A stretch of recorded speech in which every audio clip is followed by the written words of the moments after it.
শুভ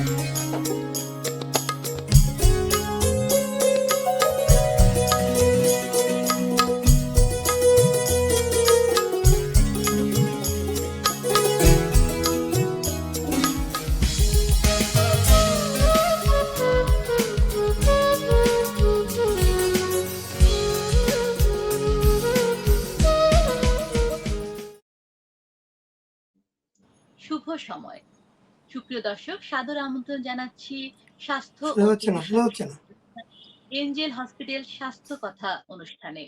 এই অনুষ্ঠানটি সরাসরি আপনারা দেখতে পাচ্ছেন চ্যানেল আই এর নিজস্ব ফেসবুক পেজ থেকে।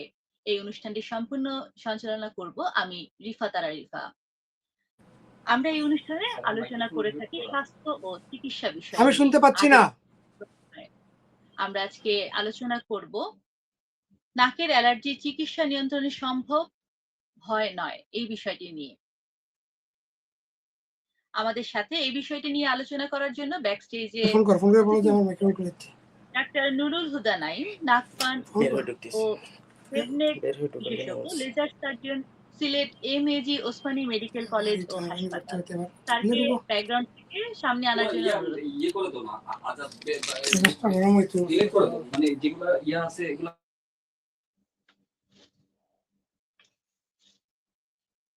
হ্যালো,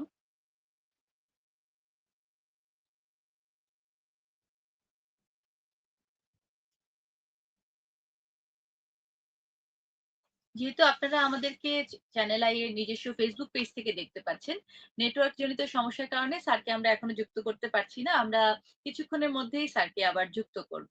আপনারা কিন্তু চাইলে আমাদেরকে ফেসবুক পেজের মাধ্যমে আপনাদের যদি নাক কান গলা সম্পর্কিত কোনো সমস্যা থাকে সেই ক্ষেত্রে আমাদেরকে প্রশ্ন করতে পারেন। আমরা আপনাদের সেই প্রশ্নগুলো, যেহেতু স্যারকে আমরা সরাসরি পাচ্ছি লাইভে, সেই ক্ষেত্রে কিন্তু আপনাদের কাছ থেকে, স্যারের কাছ থেকে উত্তরগুলো জেনে আপনাদেরকে জানাতে পারবো খুব সহজেই।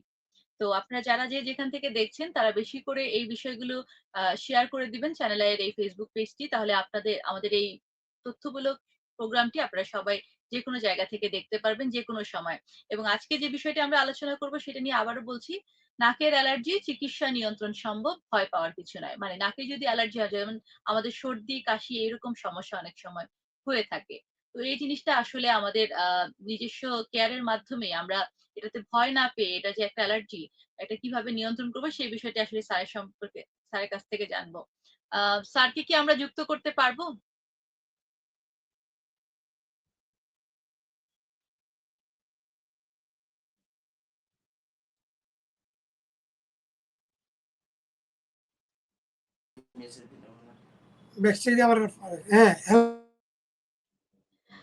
সুপ্রিয় দর্শক, আমাদের সাথে নাকের অ্যালার্জি চিকিৎসা নিয়ন্ত্রণ সম্ভব, ভয় নয়, এই বিষয়টি নিয়ে আলোচনা করার জন্য ব্যাক স্টেজে আমাদের অতিথি ডাক্তার নুরুল হুদা নাইম, নাক কান গলা ও হেডনেক বিশেষজ্ঞ, laser surgeon, Sylhet MAG Osmani medical college বিশ্ববিদ্যালয় উপস্থিত আছেন, হাসপাতাল। স্যারকে অনুরোধ করব ব্যাক স্টেজ থেকে সামনে স্ক্রিনে আসার জন্য। আমার মাইক্রোফোনটা কি খোলা হয়েছে? শোনা যাচ্ছে? হ্যাঁ স্যার, আমরা শোনা যাচ্ছে স্যার। ভালো আছেন? আসসালামু আলাইকুম স্যার। ওয়ালাইকুম আসসালাম। আসসালামু আলাইকুম। প্রিয় দর্শক, আমরা একটু যান্ত্রিক গোলযোগে একটু পিছনে ছিলাম। যাই হোক, আমরা আজকে আলোচনা করব এমন একটা বিষয়, আসলে আমরা অনেকেই এই সমস্যায় ভুগি এবং এই সমস্যাটা অনেকটা মানে স্থায়ী সমস্যার মতো থেকে যায়, অ্যালার্জি সমস্যা। যেহেতু আমি নাক কান গলা রোগ বিশেষজ্ঞ, আমরা নাকের অ্যালার্জি নিয়ে আজকে কথা বলবো। এবং আমরা যেটা প্রথমেই বলেছি যে চিকিৎসার মাধ্যমে সেটা নিয়ন্ত্রণ সম্ভব, সুতরাং ভয়ের কারণ নেই বা হতাশ হওয়ার কোনো কারণ নেই।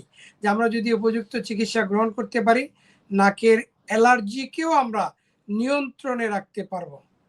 তো আমরা মানে আপনাদের আলোচনা যাচ্ছি কি, আপনি প্রশ্নটা করুন প্লিজ।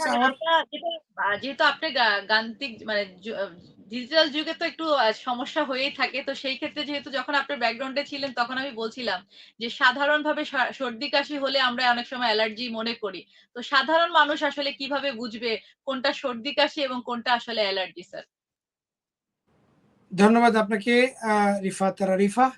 প্রিয় দর্শক, অত্যন্ত মানে সুন্দর একটা প্রশ্ন। আমি বলবো যে আমরা অ্যালার্জি জনিত কারণে আমাদের সর্দি হাঁচি হচ্ছে নাকি অন্য কোনো কারণে কিভাবে বুঝবো? তো সাধারণত এই সর্দি হাঁচি বা কাশি যেগুলা মানে আমাদের ফ্লু অথবা ভাইরাস জনিত কারণে হয়, সেগুলোর সাথে জ্বর থাকে অনেক সময়, এবং এটা 7 থেকে 10 দিনের মধ্যে কিন্তু এই ভাইরাস বা ফ্লুটা ভালো হয়ে যায়, আমরা চিকিৎসা করি বা না করি। তো এই ক্ষেত্রে অ্যালার্জি জনিত হাঁচি বা সর্দি যেটাকে আমরা বলবো যে এটা হয়েছে কেমনে বুঝবেন, অর্থাৎ বারবার হাঁচি হতে থাকবে, এটা রিপিটেড হাঁচি হয়, এবং এটা এমন যে অনেকে মানে দম নেওয়ার সময় পান না, অর্থাৎ একটার পর একটা আসতেই থাকে। কারো কারো ক্ষেত্রে বিগরাস আমাদের কাছে প্রায় রুগী আসেন, ওনারা বলেন যে আমার 100টার উপরেও অনেক সময় হাঁচি হয়। কারো কারো একটু কম থাকলে 10, 12টা, 15টা এরকম হাঁচি হয়, অর্থাৎ বারবার হাঁচি হওয়া। এবং এটার সাথে সবচেয়ে ইম্পর্টেন্ট যেটা আমাদের ফ্লুর থেকে ডিফারেন্স, জ্বর থাকবে না, এখানে জ্বর থাকবে না, এবং চুলকানি থাকবে নাকে, চোখে, গলায়, এমনকি শরীরও এই চুলকানি ব্যাপারটা এই আমাদের অ্যালার্জি জনিত যে সর্দি হাঁচি সেটার সাথে থাকবে। এবং এটা অ্যালার্জিটা আমরা যদি অ্যালার্জেনের সংস্পর্শে যাই, অর্থাৎ এরকম একটা পরিবেশগত কারণেও কিন্তু আমাদের এই সর্দি হাঁচি কাশি হয়। তো সুতরাং অ্যালার্জিটা হচ্ছে, আমরা যদি এটাকে মানে সায়েন্টিফিকভাবে ব্যাখ্যা করার আগে আমরা যদি একটু লেমেন ভাষায় বলি যে অ্যালার্জিটা হচ্ছে এরকম যে আমাদের শরীরের কোষের মধ্যে এক ধরনের রিসিপ্টর থাকে, ওখানে যে যে বস্তুটা বা যে খাবারটা, যে সুগন্ধিটা আমাদের জন্য অর্থাৎ অ্যালার্জির কারণ, অর্থাৎ অ্যালার্জেন আমরা বলি, তার সংস্পর্শে যখন আমাদের শরীরের ওই রিসিপ্টরগুলো যায়, তার এগেনস্টে তখন তারা অ্যান্টিবডি তৈরি করে। এবং এখানে তখন কি হয় যে বিকরাস একটা হাঁচি দিতে হয়। আমরা যদি আরো সহজ করে বলতে চাই, সেটা হচ্ছে আমরা কিন্তু প্রায়ই আমাদের বাসা বাড়িতে অনেকের কুকুর পালি। তো কুকুরটা কি করে? কুকুরটা হচ্ছে যে আমরা যখন স্বাভাবিক বা বাসার মানুষজন যাওয়া আসা করেন তখন কিন্তু সে কোনো শাউটিং করে না, বার্কিং করে না। কিন্তু অপরিচিত কেউ গেলে, অর্থাৎ এটাকে আমরা বলবো অ্যালার্জেন। অ্যালার্জেন অর্থাৎ কুকুরের জন্য এটা অ্যালার্জেন, সে বুঝে ফেলে যে উনি অপরিচিত, এবং তখন সে বিগরাস শাউটিং শুরু করে। তো আমাদের বডিটাও কিন্তু এরকম, এটা একটা বডির প্রতিরক্ষা বা ইমিউন সিস্টেমের একটা কাজ। অর্থাৎ অ্যালার্জেনটা যখন বডির সংস্পর্শে আসে আমাদের, তখন এটা রিয়াকশন করে আমাদের বডি, এটা হাতছি দিয়ে আমরা ওটাকে আর গ্রহণ করতে চাই না, তাকে বের করে দিতে চাই। তো আসলে এই অ্যালার্জেনটা হচ্ছে আমাদের মেইন বিষয়, যেটা শরীর গ্রহণ করে না, এবং এটা হচ্ছে আমাদের ইমিউনিটির একটা অংশ। তো প্রিয় দর্শক, আপনি অ্যালার্জিজনিত কারণে সর্দি হাঁচিতে ভুগছেন নাকি ভাইরাস জনিত কারণে ভুগছেন, সেটা নিশ্চয়ই বুঝতে পারবেন যে জ্বর থাকবে না, হাঁচি হয়তো অত বেশি হবে না আপনার ভাইরাস জনিত বা ফ্লু জনিত কারণে যেটা, এবং এটা 7 থেকে 10 দিনের মধ্যে ভালো হয়ে যাবে।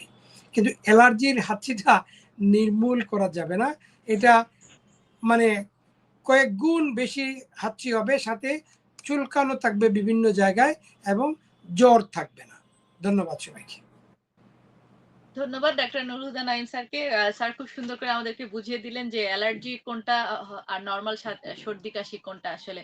স্যার আমরা অনেক সময় জেনে থাকি যে ধুলাবালি থেকে আমাদের বেশি হাঁচি বা অ্যালার্জিটা হয়ে থাকে। তো সেই ক্ষেত্রে আসলে ধুলাবালি ছাড়া আর কি, কি কারণে আসলে হয়ে থাকে সাধারণত? অনেক সময় অনেকে বলে যে এটা কি বংশগত কিনা? যেমন ধরেন অনেকে কন্টিনিউয়াস এই যে হাঁচি দিতে থাকে, তখন পরিবারের অনেকে তাকে একটু ব্যঙ্গাত্মক করেই বলে যে তোমার কি এটা মানে সৈয়দ বংশের থেকে নিয়ে আসলে কিনা এই অসুখটা। তো এই জিনিসটা আসলে স্যার কিভাবে দেখেন? বা এটা আসলে কি বংশগত রোগ? সৈয়দ বংশের কি হাঁচি ছিল নাকি? যাই হোক, তো সেটা হলো বেসিক্যালি অ্যালার্জিটা ধুলাবালি তো আছেই। ধুলাবালি, তারপরে ধোঁয়া বা মানে মাইট যেগুলা ছত্রাক, ফাঙ্গাস, এগুলো থেকে কিন্তু আমাদের এই অ্যালার্জি বা হাঁচি যেটা হয় নাকের, সেটা হইতে পারে, এবং এটা অবশ্যই বংশগত একটা প্রভাব তার আছে, পরিবেশগত প্রভাবও তার আছে। সুতরাং আমরা যারা অ্যালার্জিতে ভুগেন, আমরা যদি ইতিহাস নিয়ে থাকি তাহলে দেখা যায় যে ওনার বাবা মা বা কারো এরকম একটা সমস্যা ছিল। সুতরাং এটা বংশগত একটা ধারাবাহিকতা আছে। এবং আমরা যেটা বলে থাকি এই যে নাকের অ্যালার্জি বা সর্দি বা হাঁচি যেটা, সেই ক্ষেত্রে তখন পরবর্তীতে সাইনোসাইটিস হয়, এটা কিন্তু রিভার্স টু দ্য এই sinusitis. Smartness, reverse to the smartness. অর্থাৎ আপনি বিশাল একটা মজলিসে বসে আছেন, হঠাৎ করে আপনার বিবেরা ছাচ্ছি শুরু হয়ে গেল, আশেপাশের মানুষজন আপনাকে খুব ভালো দৃষ্টিতে দেখবে না এবং সে হয়তো আপনার কাছ থেকে উঠেও চলে যেতে পারে। সুতরাং এটা একটা খুবই মানে ডিসগাস্টিং ব্যাপার। আমরা জানবো আজকে যে কিভাবে আমরা এই অ্যালার্জিটাকে নিয়ন্ত্রণ করতে পারবো। সুতরাং প্রিয় দর্শক, আপনারা আপনাদের সাথে থাকুন।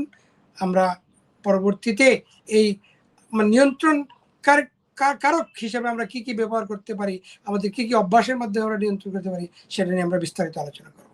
ধন্যবাদ আপনাকে। ধন্যবাদ ডাক্তার নুরুল হুদা নাইম স্যার, আপনি সুন্দর করে আমাদেরকে সবকিছুর উত্তর দিচ্ছেন। আর যারা আমাদেরকে চ্যানেল আই এর পেজ থেকে দেখছেন, এনজেল হসপিটাল স্বাস্থ্য কথা অনুষ্ঠানটি, তারা কিন্তু চাইলে সরাসরি আপনারা আমাদেরকে প্রশ্ন করতে পারেন কমেন্টস এর মাধ্যমে। আপনারা ডাক্তার নুরুল হুদা নাইম স্যারকে সরাসরি পেয়ে যাবেন এবং আমরা আপনাদের কমেন্টস নিয়ে স্যারের কাছ থেকে উত্তরগুলো আপনাদেরকে জানিয়ে দেওয়ার চেষ্টা করব। স্যার, একটা জিনিস যেহেতু বলছিলাম যে এটা বংশগত কিনা, এখন যেহেতু ঋতু পরিবর্তন হচ্ছে, এই কিছুদিন আগে প্রচন্ড গরম ছিল, এখন আবার একটু একটু বৃষ্টি ভাব হচ্ছে, কখনো আবার ধুলাবালি উঠছে। তো সেই ক্ষেত্রে ঋতু পরিবর্তন কি অ্যালার্জির ক্ষেত্রে দায়ী কিনা স্যার? জি, ঋতু পরিবর্তন অবশ্যই অ্যালার্জির উপর প্রভাব ফেলে। কারণ এক এক ঋতুতে আমরা এক এক রকমের মানে অ্যালার্জেন পাই।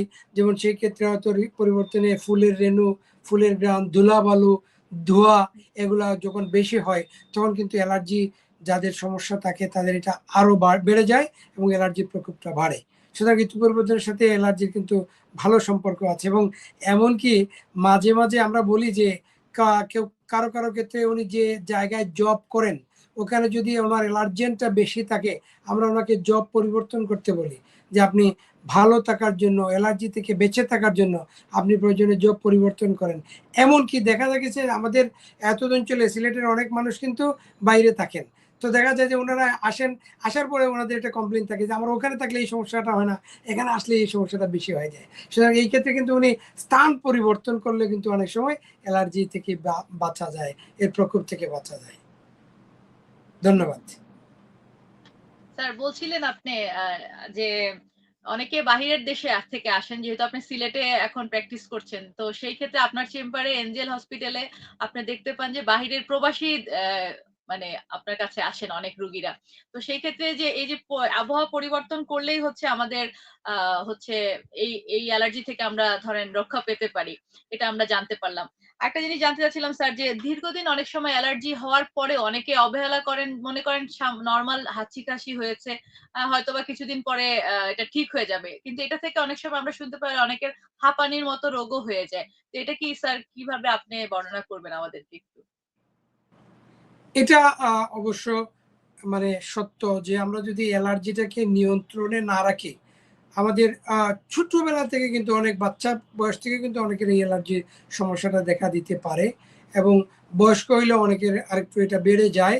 তো সেই ক্ষেত্রে অ্যালার্জিটাকে যদি আমরা নিয়ন্ত্রণে না রাখি, একটা সময় কিন্তু সেটা শ্বাসকষ্ট বা হাঁপানি রোগের মতো করে আমাদের শরীরে দেখা দিতে পারে। সুতরাং এই অ্যালার্জিটাকে কোনোভাবেই অবহেলা করবেন না। যথাসম্ভব এটার দ্রুত এবং সময় মতো যথাযথ নিয়ন্ত্রণের কাজটা আমাদেরকে করতে হবে। তাইলে কিন্তু আমরা এই হাঁপানি বা অ্যালার্জি জনিত যে শ্বাসকষ্ট সেটা থেকে আমরা বাঁচতে পারবো। অ্যাজমাটিক প্রবলেম অনেক থেকে সময় আমরা এটা আমরা কেউ অ্যাজমা বা হাঁপানি বলে থাকছি আরকি। জি। আচ্ছা, একজন আমাদেরকে কমেন্টস করেছেন, এমডি সোহাগ চৌধুরী। স্যার, আসসালামু আলাইকুম। অ্যালার্জি পার্মানেন্ট সলিউশন কি আছে? পার্মানেন্ট সলিউশনটা আসলে জানতে চেয়েছেন। ধন্যবাদ প্রিয় দর্শক সোহাগ চৌধুরী। আমরা আসলে অ্যালার্জি সম্পর্কিত এযাবৎকালের যে তথ্য সেটা কিন্তু এখনো it is not a curative one, it is a or eradicated one. এটাকে আমরা আসলে কন্ট্রোলেবল ডিজিজ বলি। অর্থাৎ এই অ্যালার্জিটাকে আমরা এখনো পর্যন্ত একদম পার্মানেন্টলি রিমুভ করার চিকিৎসা আবিষ্কার হয়নি। সুতরাং এটাকে আমরা নিয়ন্ত্রণে রাখতে পারি। এই নিয়ন্ত্রণে রাখার জন্য আমাদেরকে আসলে ৩টা পথ অবলম্বন করতে হবে। প্রিয় দর্শক একটু মনোযোগ দিয়ে শুনেন যে অ্যালার্জিটাকে আমরা নিয়ন্ত্রণ করব, এটাকে একদম কিউর করা আমাদের পক্ষে সম্ভব না, অনেক মানে এখনো পর্যন্ত এরকম চিকিৎসা আবিষ্কার হয়নি। তাহলে আমরা 3টা পথ অবলম্বন করব যেভাবে আমরা অ্যালার্জিটাকে আমাদের নিয়ন্ত্রণে নিতে পারবো। তাহলে প্রথম যেটা হচ্ছে, আমরা জানলাম ইতিমধ্যে যে অ্যালার্জেনের সংস্পর্শে যখন আমাদের শরীর আসে তখন কিন্তু আমরা এটার বহিঃপ্রকাশটা বেশি ঘটে। সুতরাং আমরা অ্যালার্জিটাকে অ্যাভয়েডেন্স করব, অর্থাৎ অ্যাভয়েড করা, এড়িয়ে চলাটা হচ্ছে আমাদের প্রথম কাজ। যে অ্যালার্জি যেটাতে বাড়ে সেটা আমরা প্রথমে অ্যাভয়েড করব। তাহলে 1 নম্বর কাজ হচ্ছে আমাদের অ্যাভয়েডেন্স। 2 নম্বর হচ্ছে আমরা 2-3টা মেডিসিন আমরা প্রথমে আক্রান্ত অবস্থায় গ্রহণ করব এবং পরবর্তীতে এটা আমাদের সংরক্ষণে রেখে দিব, যাতে পরবর্তীতে আক্রমণ হলে আমরা এটা যেন ব্যবহার করতে পারি। আমি প্রায়শ যে কথাটা বলে থাকি সেটা হচ্ছে যে, অর্থাৎ আমরা সেকেন্ড লাইন বলছি, সেকেন্ডটা হচ্ছে মেডিকেশন। এই মেডিকেশনটা হচ্ছে অ্যালার্জিকে যদি আমরা শত্রু ভাবি বা অ্যালার্জেনকে আমরা শত্রু ভাবি, অ্যালার্জেন যখন আমার বডির কাছাকাছি আসবে তখন আমরা এটাকে আমার যে অস্ত্র যে মেডিকেশন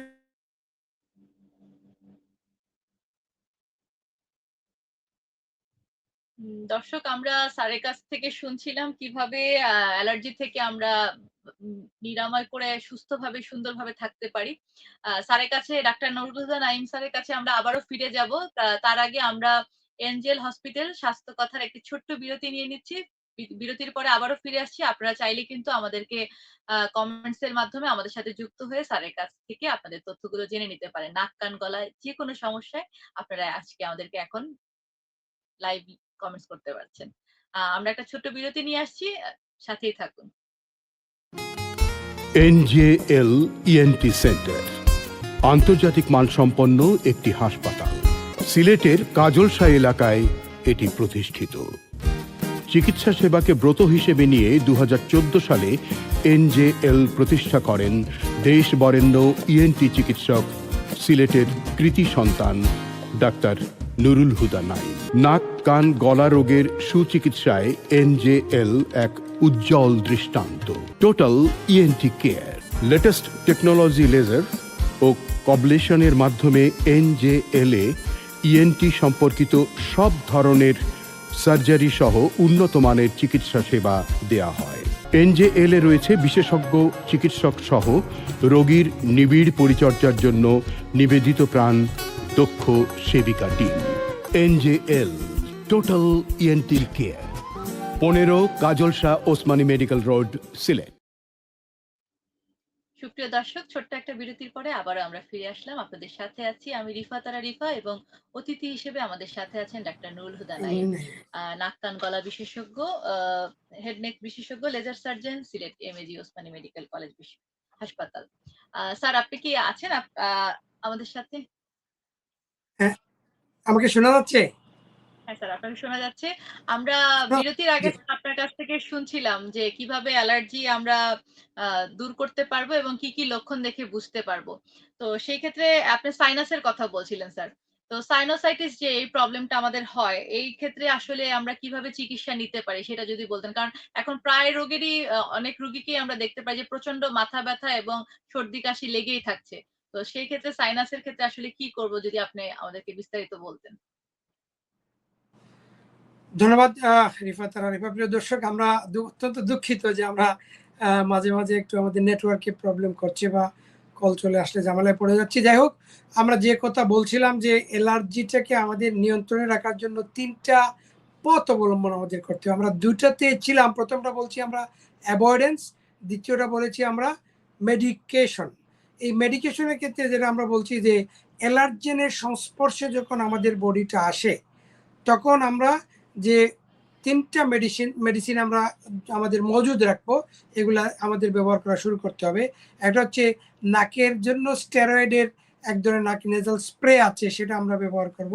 একটা অ্যান্টিহিস্টামিন ট্যাবলেট যেটা সুইটেবল। এখানে আবার একটা কথা আছে, কথাটা হচ্ছে যে এই অ্যান্টিহিস্টামিন ট্যাবলেটটা কিন্তু সব অ্যান্টিহিস্টামিন কিন্তু সবার জন্য সমান কার্যকর নয়। যাদের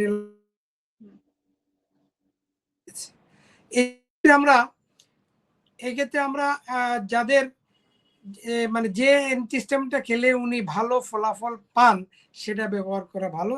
এরপরে হচ্ছে আমরা একটা মন্টিলোকাস্ট নামে একটা ওষুধ আছে, সেটা আমরা খেয়ে থাকি। তো এই 3টা মেডিসিন আমরা যখন আক্রমণ বেশি হবে তখন আমরা ব্যবহার করব, এবং মাঝামাঝি সময়গুলোতে আমরা অ্যাভয়েডেন্স করে যাব। তারপরে যদি কখনো কোনো কারণে অ্যালার্জির প্রকোপ বেড়ে যায় তখন আমরা এই ওষুধগুলো ব্যবহার করব। তাহলে বাকি থাকলো একটা পথ, সেটাই হচ্ছে আমাদের জন্য সবার ভয়ের পথ, অর্থাৎ আমরা অপারেশন করতে হবে। তো অ্যালার্জির জন্য অপারেশন আসলে খুব গুরুত্বপূর্ণ না, তার চেয়ে বড় সমস্যা হচ্ছে, অর্থাৎ এই অ্যালার্জি, নাকের অ্যালার্জিটা শুধু যে নাকের এই অ্যালার্জি হিসাবে থাকে এমন কিন্তু না।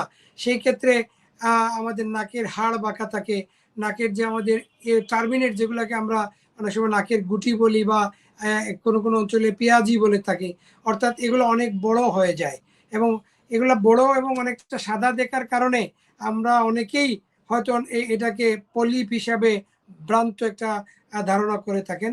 সুতরাং এই নাকের যে ভিতরের যে টার্বিনেটস বা গুটিগুলা অনেক বড় হয়ে যায়, নাকের হাড় বাঁকা থাকে, নাক বন্ধ থাকে, নাকের যে ড্রেনেজ সিস্টেমটা আছে নাকের ভিতরে, আল্লাহ তাআলা যে ন্যাচারাল ড্রেনেজ সিস্টেম আমাদেরকে দিয়ে দিয়েছেন, এই ন্যাচারাল ড্রেনেজ সিস্টেমটা এই ক্ষেত্রে ড্রেনেজটা কম হয়। সুতরাং আমাদের সাইনোসাইটিস হয়, মাথা ব্যথা হয়, এবং কোনো কোনো ক্ষেত্রে নাকে পলিপও হয়।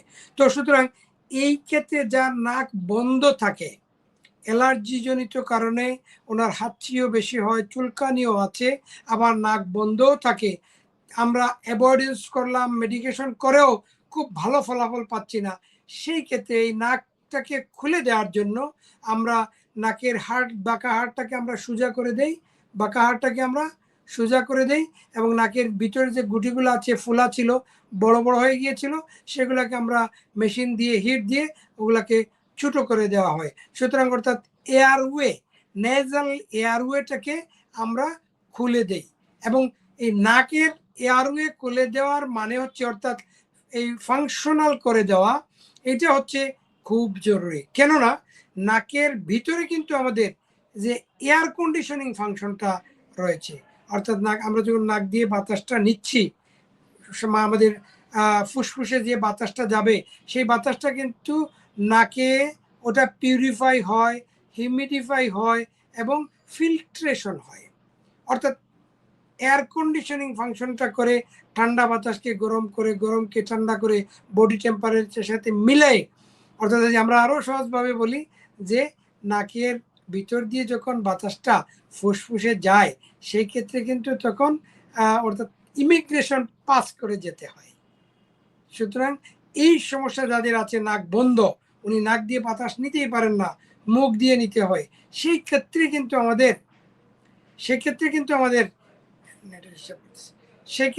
আমাদের মানে তখন ওই যে সার্জারিটা করলে নাকটা খুলে যায়, নাকটা ফাংশনিং হয়ে যায়, আমরা কিন্তু কমফোর্টেবল লাইফ লিড করতে পারি। এই নাক বন্ধ থাকার কারণে মুখ দিয়ে শ্বাস নিলে আরও একটা প্রবলেম হয়, সেটা একটু আমরা যদি আলোচনা করি, যে আমরা এয়ারটা আমরা নিলাম মুখ দিয়ে, অর্থাৎ এটার সাথে জীবাণু গেল, ঠান্ডা গেল, ধুলাবালি গেল, এবং ভাইরাস ব্যাকটেরিয়া সব গিয়ে গলার মধ্যে তখন একটা ইরিটেশন হয়, তখন কিন্তু একটা খুসখুসানি থাকে, গলার মধ্যে ইরিটেশন হয়, অনেকেই হাউকিং করেন, গলাটাকে পরিষ্কার করার চেষ্টা করেন, বারবার রিপিটেডলি এটা করতে থাকেন। এটাও কিন্তু আমাদের জনসমক্ষে করতে গেলে মানুষজন খুব ভালো দৃষ্টিতে দেখে না।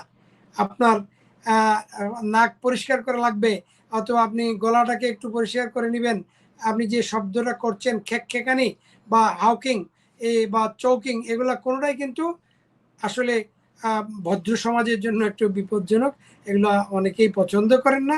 সুতরাং প্রিয় দর্শক, যাদের অ্যালার্জি আছে, আমরা একটু সতর্ক থাকব। আমরা যে সমস্ত মানে আইটেম, খাবারের হোক, সেটা ফুলের রেণু হোক, এটা আমার এই বডি স্প্রে হোক, হ্যাঁ, ঘ্রাণ, এই সমস্ত যেগুলো থেকে আমরা অ্যালার্জি আমার বাড়ে, সেগুলো আমরা অ্যাভয়েডেন্স করব, মেডিকেশন গ্রহণ করব। এরপরেও যদি ভালো কাজ না হয়, নাক বেশি বন্ধ থাকে, তাইলে কিন্তু আমরা তখন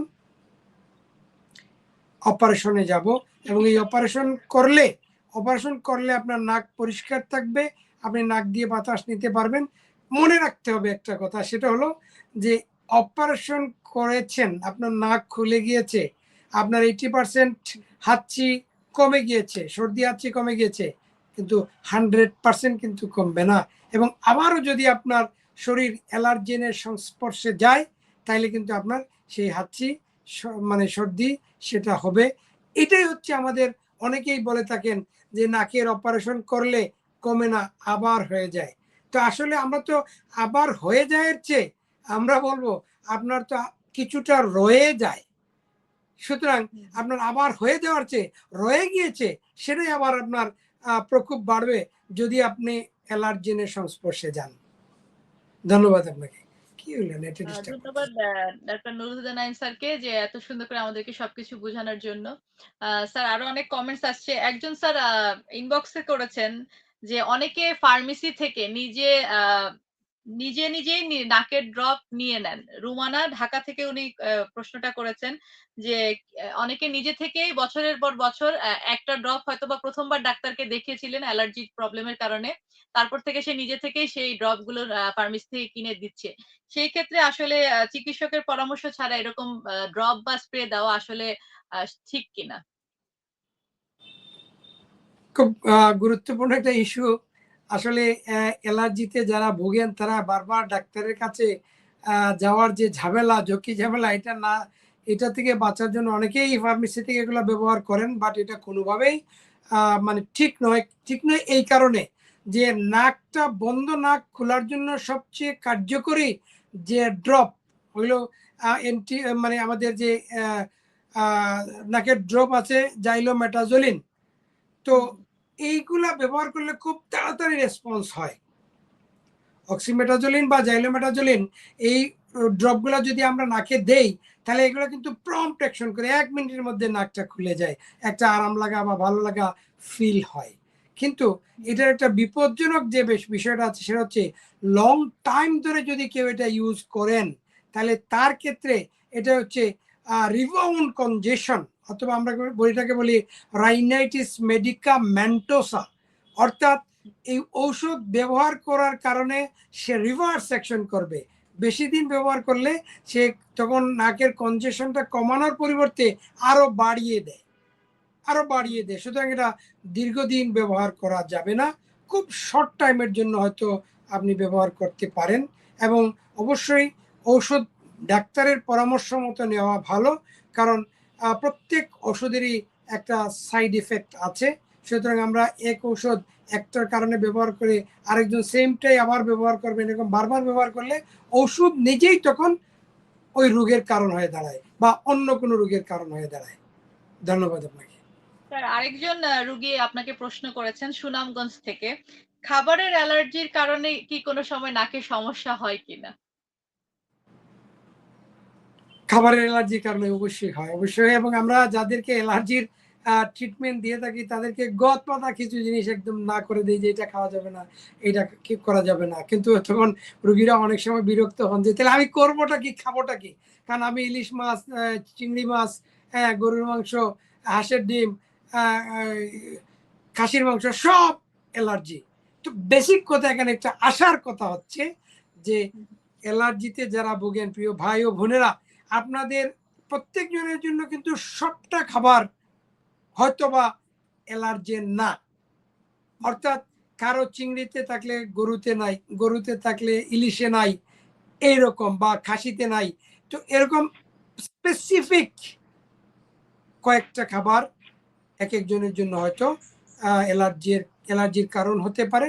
সুতরাং এটা আমরা নিজেরা কিছু খাওয়া দাওয়া করে সর্ট আউট করতে পারবো। এবং আরেকটা হচ্ছে যে আমরা কিছু পরীক্ষাও আছে, অনেকগুলা অ্যালার্জেন নিয়ে আমরা পরীক্ষা করে ওনার কোন কোনটাতে অ্যালার্জি আছে সেটা আমরা হয়তো বের করতে পারি। এবং তখন কিন্তু একটা সুবিধা হচ্ছে যে আমরা এই ক্ষেত্রে ভ্যাকসিন দিতে পারি, ইমিউনো থেরাপি যেটা, অর্থাৎ আমরা অ্যালার্জি ভ্যাকসিন নিতে পারি, সেটা একটু লং টাইমের জন্য কাজ করে। সেই ক্ষেত্রে আমাদের যে মেডিকেশনের যে কথাটা বলছি আমরা, সেই মেডিকেশন থেকে আমাদেরকে কিছুটা সহযোগিতা করতে পারে, যে আমরা সব সময় মেডিকেশন বা মেডিসিন না নিলেও আমাদের ভ্যাকসিনের কারণে আমরা দীর্ঘ সময় অ্যালার্জি থেকে একটু মুক্ত থাকতে পারবো। ধন্যবাদ আপনাকে। আশা করি সুপ্রিয় দর্শক যে যেখান থেকে প্রশ্ন করছেন আপনারা আপনাদের উত্তরগুলো পেয়েছেন। আমাদের সাথে অতিথি হিসেবে আছেন বরাবরের মতো doctor Nurul Huda Naim sir. Sir আমরা আজকে আবারও গত পর্বের মতো এবার পর্ব 19 চলছে আমাদের। আজকেও আমরা ঝটপট কোশ্চেনে যাব যাতে এক কথায় সবাই কিছু জানতে পারে সহজে এই নাকের অ্যালার্জি সম্পর্কে। স্যার আপনাকে আমি প্রশ্ন করছি, সবচেয়ে বেশি সাধারণ কারণ কিসের কারণে অ্যালার্জি হয় আসলে? সবচেয়ে সাধারণ কারণ হচ্ছে ধুলাবালি, ঘরে আমাদের যেগুলো থাকে, এই যে ডাস্ট মাইট যেগুলো আছে, এবং ধোঁয়া যেগুলো আমাদের হয়তো অনেক সময় দেখা যাচ্ছে যে অনেকেই আমাদের কাছে আসেন যে উনি রান্না বান্না করতে গেলে ওনার হাঁচি সর্দি শুরু হয়ে যায়। সুতরাং এইগুলোই হচ্ছে আসলে কমন কারণ। এটা থেকে বাঁচার জন্য আমরা জটপট থেকে একটু দূরে চলে যাই, যে শীতের দিন আসলে আমরা কিন্তু গতবারের গরম কাপড়টা আবার ইউজ করা শুরু করি। এই ক্ষেত্রে কিন্তু অবশ্যই আপনি ধুয়ে ভালো মতো রোদে শুকিয়ে ব্যবহার করবেন। ধন্যবাদ প্রিয় দর্শক। এটা কি ছোঁয়াচে কিনা এটা? অনেক ছোঁয়াচে রোগ আছে, বাট অ্যালার্জিটা ছোঁয়াচে না। এটা একটা বংশগত বা পরিবেশ থেকে আপনি হয়তো কিছুটা পেয়ে যেতে পারেন, বাট এটা ছোঁয়াচে না। পুরোপুরি ভালো হয় কিনা স্যার? এটা আসলে হয়তো কেউ আশাহত হতে পারেন। আমরা আগেও বলছি, it is not a curable disease, it is a controllable one. অর্থাৎ এটাকে নিয়ন্ত্রণ করতে হবে, একদম মানে ভালো হয়ে যায় না, কিন্তু নিয়ন্ত্রণে রেখে আমরা কিন্তু পুরোপুরি সুস্থ জীবনযাপন করতে পারি। গর্ভ অবস্থায় চিকিৎসা সম্ভব কিনা? অবশ্যই সম্ভব, এবং গর্ভাবস্থায় একটু আমাদেরকে সেফ ড্রাগ দিতে হয়। এবং একটা বিষয় মাথায় রাখতে হবে যে গর্ভাবস্থায় কিন্তু এই অ্যালার্জির প্রকোপটা আরো বেড়ে যায়, কারণ তখন একটু ব্লাড সার্কুলেশন বাড়ে নাকের মধ্যে, এবং তখন সমস্যাগুলো আর একটু বেড়ে যায়, এবং চিকিৎসা সম্ভব। আচ্ছা স্যার, আরেকটা জিনিস জানতে চাচ্ছিলাম যে অ্যালার্জি যখন হয় এটা নিয়ে কি আসলে অবহেলা করা আমাদের উচিত কিনা? উঠেও না, অবহেলা করলেই আপনার আরো বড় বড় সমস্যা আপনার দেখা দিবে। সাইনোসাইটিস থেকে শুরু করে আপনার অ্যালার্জি, অ্যাজমা, এবং যেটা আমরা বলছি শ্বাসকষ্ট বা হাঁপানি রোগ পর্যন্ত হয়ে যেতে পারে। সুতরাং আপনাকে অ্যালার্জিতে যদি আপনি ভোগেন, আপনি অবশ্যই কিছুটা সতর্ক থাকতেই হবে আপনাকে সাধারণ মানুষের তুলনায়। ধন্যবাদ। ধন্যবাদ স্যার, আমাদের আজকে ঝটপট কোয়েশ্চেন আপনি খুব তাড়াতাড়ি সবকিছু উত্তর দিয়েছেন। আরেকটা জিনিস স্যার আপনার কাছ থেকে একটু জানতে চাচ্ছিলাম, যেহেতু নাক কানের বিষয় নিয়ে আমরা কথা বলছি এবং আজকে আমাদের বিষয় হচ্ছে নাকের অ্যালার্জি চিকিৎসায় নিয়ন্ত্রণ সম্ভব, ভয় নয়। তো সেই ক্ষেত্রে স্যার আপনি যদি আমাদের কাছে কোনো অনুভূতি বলতেন, যে আপনার তো অনেক রোগী দেখা হয়, প্রত্যেক দিনই আপনার চেম্বারে গেলেও শোনা যায় যে আপনার সিরিয়াল আমরা কেউ পাচ্ছি। তো সেই ক্ষেত্রে স্যার আপনি যদি বলতেন যে আমরা কিভাবে আসলে এই নাকের চিকিৎসার ক্ষেত্রে আপনার কি ধরনের অনুভূতি আছে যে রোগীরা অনেক বেশি সাফার করছে, যদি আমাদের সাথে একটু ছোট করে শেয়ার করতেন। সুপ্রিয় দর্শক, আমরা যে মোটামুটি প্রায় শেষ পর্যায়ের দিকে চলে এসেছি। আমরা যেটা বলতে চাই যে রোগ বালাই হচ্ছে আল্লাহর একটা নিয়ামত। তো সুতরাং আমার যেটা অনুভূতি আমি দেখেছি, যাদের অ্যালার্জি থাকে তারা কিন্তু নিজেরাই অনেক সতর্ক থাকেন, অনেক মানে এবং স্মার্ট মানুষজনই থাকেন। সুতরাং অ্যালার্জি যাদের আছে তারা আরো স্মার্ট হবেন। আপনি এটাকে নিয়ন্ত্রণে রাখবেন, এবং এই নিয়ন্ত্রণে রাখার জন্য আমরা যে তিনটা পদ্ধতি আমরা বলেছি, এই তিনটা পদ্ধতি মানে কারো ক্ষেত্রে একটাতেই অনেক সময় ভালো থাকবেন, যাদের মাইল্ড আছে, যাদের মডারেট আছে তাদের জন্য দুইটা লাগবে। অর্থাৎ আপনি সতর্কও থাকবেন, এবং পাশাপাশি আপনি মেডিকেশন প্রয়োজন অনুসারে ব্যবহার করবেন। আমরা এখানে মেডিকেশনে আরেকটা জিনিস অ্যাড করেছি, যেটা হচ্ছে যে আমরা মানে ইমিউনোথেরাপি বা অ্যালার্জির ভ্যাকসিন যেটা আছে, সেটা আমরা দিলে একটু লং টাইমের জন্য অ্যালার্জি থেকে আমরা বাঁচতে পারি। কিন্তু সবচেয়ে আমাদের যে বাজে অভিজ্ঞতা যেটা আমরা বলবো, সেটা হচ্ছে যে অ্যালার্জি জনিত কারণে সাইনোসাইটিস অথবা নাকের হাড় বাঁকা অথবা পলিপ হয়ে গিয়েছে, এরকম ক্ষেত্রে রোগীরা যখন আমাদের কাছে আসেন, চিকিৎসা ওনারা অনেকেই ধারণা করেন যে চিকিৎসা পরে উনি সম্পূর্ণ সুস্থ হয়ে গিয়েছেন, এবং তখন আর নিয়মকানুন মানেন না। অ্যালার্জি বা অ্যাভয়েড করা যেটা আছে সেটাতে উনি হয়তো অতটা গুরুত্ব দেন না। সেই ক্ষেত্রে দেখা যায় যে কিছুদিন পরে ওনার এই সমস্যাগুলো আবার দেখা দেয়। তখন অনেকেই হয়তো ভুল বুঝেন যে অপারেশন করে আমার কমে নাই, অথবা অপারেশন করলে নাকের সমস্যার সমাধান হয় না। তো এখানে আমরা একটা কথা যেটা বলতে চাই যে এটা আপনাকে আগের থেকে মেনে নিয়ে আসতে হবে যে আপনার অ্যালার্জি আছে এবং এই অ্যালার্জিটা একদম নির্মূল হবে না, এটাকে আমরা নিয়ন্ত্রণে রাখবো। এবং যখন আমি নাক বন্ধ এবং পলিপ, সাইনোসাইটিস, এটার কারণে আমার শ্বাস নিতে কষ্ট হচ্ছে, সেই তখনই আমরা অপারেশন করব। এই অপারেশনটা আপনার অ্যালার্জিকে নির্মূল করতে পারবে না। আমরা বলি যে 80% ক্ষেত্রে কিন্তু আপনি হয়তো ভালো হয়ে যাবেন, বাকি 20% আপনার থেকে যাবে। এবং ওটার জন্য আপনাকে কিন্তু অপারেশনের পরেও নিয়মকানুন মেনে চলতে হবে, যেটা আমাদের অনেক রোগী সেটা মানতে চান না বা মানেন না। কারণ প্রথম 2-3 মাস অপারেশনের পরে খুবই ভালো যায়, উনি কোনো নিয়মকানুন বালাই করেন না, কিন্তু পরবর্তীতে যখন আবার শুরু হয় তখন আবার ওনার ওই মনোকষ্টের কারণ হয় যে না, আমি কেন আমি অপারেশন করলাম। তো আমরা যেটা বলছি যে অ্যালার্জি থাকলেই অপারেশন করতে হবে, নট নেসেসারি, এটা কিন্তু না। অ্যালার্জি আছে নাকের, কিন্তু অপারেশন আমরা কখন করব? পলিপ হয়ে গিয়েছে, অপারেশন করতেই হবে।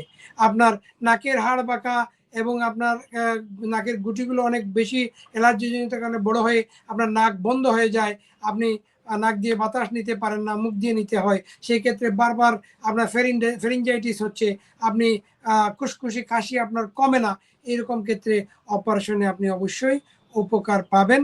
কিন্তু মনে রাখতে হবে যে অপারেশন অ্যালার্জিজনিত কারণের বা অ্যালার্জি যাদের আছে তাদের নাকের অপারেশন করলেও উনি কিন্তু 100% ভালো হয়ে যাচ্ছেন না। অর্থাৎ ওনাকে 20% রয়ে যাওয়া অ্যালার্জির জন্য ওনাকে কিন্তু নিয়মকানুনের মধ্যে থাকতে হবে এবং আরও বেশি স্মার্ট হতে হবে। প্রয়োজনে এমন যদি হয় যে ওনার জবের জায়গাতে ধুলোবালি বেশি, ধোঁয়া বেশি, অথবা মানে মানে গান, যেটাকে আমরা বলি পারফিউম, এরকম জায়গাতে যদি কেউ থাকেন যে ওনার এই ক্ষেত্রে অ্যালার্জি বেড়ে যায়, সেক্ষেত্রে জব আপনি সুইচ ওভার করতে পারেন, এখান থেকে অন্য জায়গায় আপনি আরও একটা জব নেন যেখানে আপনার হয়তো এই অ্যালার্জির প্রকোপটা বাড়বে না, শ্বাসকষ্ট হবে না, আপনি অ্যালার্জি বা হাঁপানিতে ভুগবেন না। প্রিয় দর্শক, অ্যালার্জি হলে আপনাকে আল্লাহ একটা নিয়ামত দিয়েছেন, অর্থাৎ আপনি হাঁচি দিবেন, আলহামদুলিল্লাহ বলবেন, আল্লাহ খুশি হয়ে যাবেন। সুতরাং আপনি এটাকে এভাবেই দেখেন যে আপনার অ্যালার্জি জনিত কারণে আপনি যতবার আলহামদুলিল্লাহ বলেন, একজন সাধারণ মানুষ কিন্তু এইভাবে বলছেন না, বলতে পারছেন না। সুতরাং এটাও কিন্তু আপনার জন্য একটা নিয়ামত।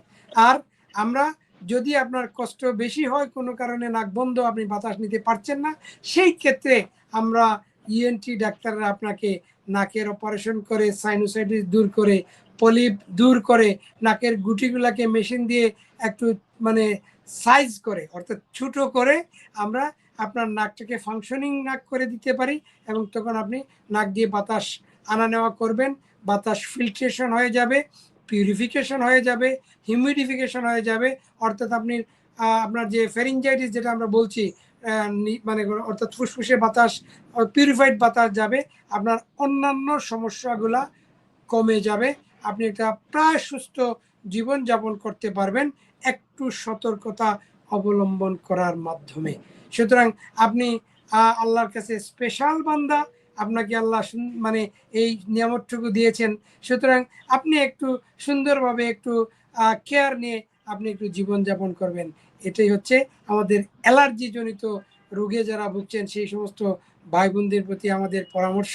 আপনারা অবশ্যই ভয় পাবেন না, অবহেলা করবেন না, আপনারা যথাযথ চিকিৎসা গ্রহণ করবেন এবং লাইফস্টাইলটা একটু পরিবর্তন করে নেবেন আপনার মতো করে, তখন দেখবেন যে আপনি সুস্থ জীবনযাপন করছেন। আরেকটা কথা একটু বলে রাখা ভালো, অনেক সময় আমাদের কিন্তু প্রায় এখন দেখি অনেকের একটা শখ আছে যে বিড়াল পালেন, তো বিড়ালের লোম বা গৃহপালিত পশুর লোম থেকেও কিন্তু অ্যালার্জি হতে পারে।